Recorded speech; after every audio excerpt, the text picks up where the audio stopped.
Hi everybody, welcome once again, and in today's video I will explain you the concept of price discrimination. Price discrimination is the strategy of charging different prices for the same product from different buyers. We find numerous examples of price discrimination in our day-to-day life. For example, a physician charging different prices from rich or poor patients, or discounted fares for senior citizens or students in public transport. Now, there are certain conditions for price discrimination. The first condition is market power. The firm must have market power to practice price discrimination.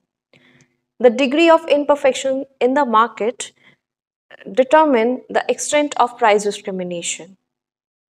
Monopoly, monopolistic, or oligopoly firms can practice price discrimination, but a firm under competitive market cannot practice price discrimination because the price of the product is determined by market forces of demand and supply.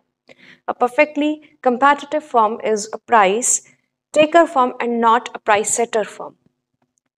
The second condition is that the firm must be able to segregate the market with consumers having different willingness to pay and with different elasticity of demand.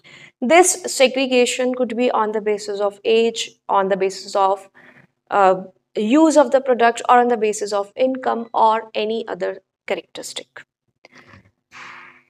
The third condition is that it is not possible to transfer any unit of product from one market to another. The buyers in the cheaper market should not be able to buy the product and sell it to the buyers in the dearer market, because in this case the actual firm will not be able to exercise or to practice price discrimination. The next condition is that it should not be possible for the buyers in the dearer market to transfer themselves in the cheaper market to buy the product at lower price. So these are some conditions which are essential for price discrimination. There are three types of price discrimination: first degree, second degree, and third degree. In today's video, I will explain you the concept of first degree price discrimination, also known as perfect price discrimination. Here in this video, I have taken into consideration monopoly firm. First degree price discrimination occurs when the monopolist is able to sell each separate unit of the product at different price. In case of first degree price discrimination, each buyer is forced to pay a price which is equal to the maximum amount he is willing to pay for the product rather than to go without the product. Or we can say that in case of first degree price discrimination, the consumers are not left with any consumer surplus. In order to explain the concept of first degree price discrimination, also known as perfect price discrimination, I have drawn a diagram representing profit maximizing level of output for a single price monopolist. And then we'll compare it with that of uh, a monopolist who will be charging different prices from his consumers for different units of the product. As we know that the profit maximizing level of output for a monopolist is determined where marginal revenue and marginal cost are equal to each other. So this QM here represents profit maximizing level of output for a single price monopolist, and the price is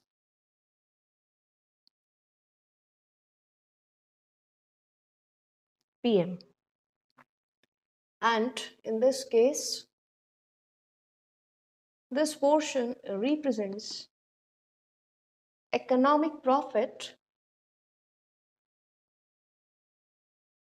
for the monopolist. This portion represents economic profit for this monopolist.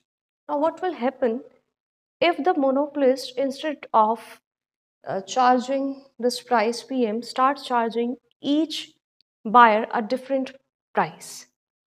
So we have to compare the single price monopolist with that of the monopolist who is exercising his power to charge different prices from different buyers.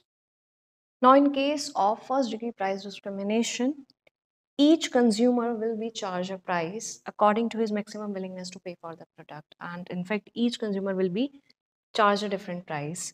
So suppose I'm starting from this point, those consumers who have higher willingness to pay, they will lie somewhere here on this demand curve, and those consumers who have slightly low willingness to pay, they will be represented somewhere down on this demand curve. And since this demand curve represents thousands of consumers in the market, and similarly so on, so different consumers will be charged according to their different willingness to pay. Since the marginal revenue represents the additional revenue earned by selling an additional unit of output, in this case, as we move downwards along the demand curve, we find that the monopolist is charging different price for each additional unit. So marginal revenue represents here the price of the product. So whatever additional revenue the monopolist is earning in this case is the price of the product only. So we can say that in case of perfect price discrimination, the demand curve and the marginal revenue curve of the firm are same. So this marginal revenue curve, as we can see here, that in case of a single price monopoly, the marginal revenue curve, the slope of marginal revenue curve is twice the slope of average revenue or demand curve. But in this case of perfect price discrimination, the marginal revenue curve is basically the demand curve of the firm. So here I can remove this one, because this marginal revenue curve showing twice the slope of average revenue curve is not applicable in case of perfect price discrimination. Now the question here is that in case of perfect price discrimination, what will be the price that the monopolist is going to charge from the last consumer, and what will be the level of output at which he will stop producing? So at this point where marginal revenue and marginal cost are equal to each other, QP is the level of output at which this monopolist will stop producing, and the price that he will be charging from the last consumer is this PLC. Basically, I have represented it as a PLC, last consumer. So as you can see here that the price here is less than that of a single price monopolist. In case of a single price monopolist, the price which was charged by the monopolist is PM, whereas in this case it is quite low as compared to a single price monopolist, and the output or the quantity is greater than that of a single price monopolist. And at this point, marginal revenue, marginal cost, and price, all three are equal.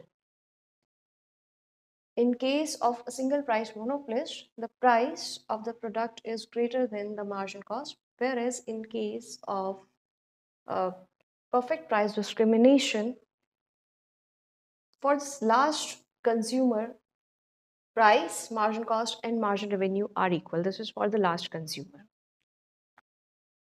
And basically at this output level, since marginal revenue, marginal cost, and price, all three are equal, we can also say that this is socially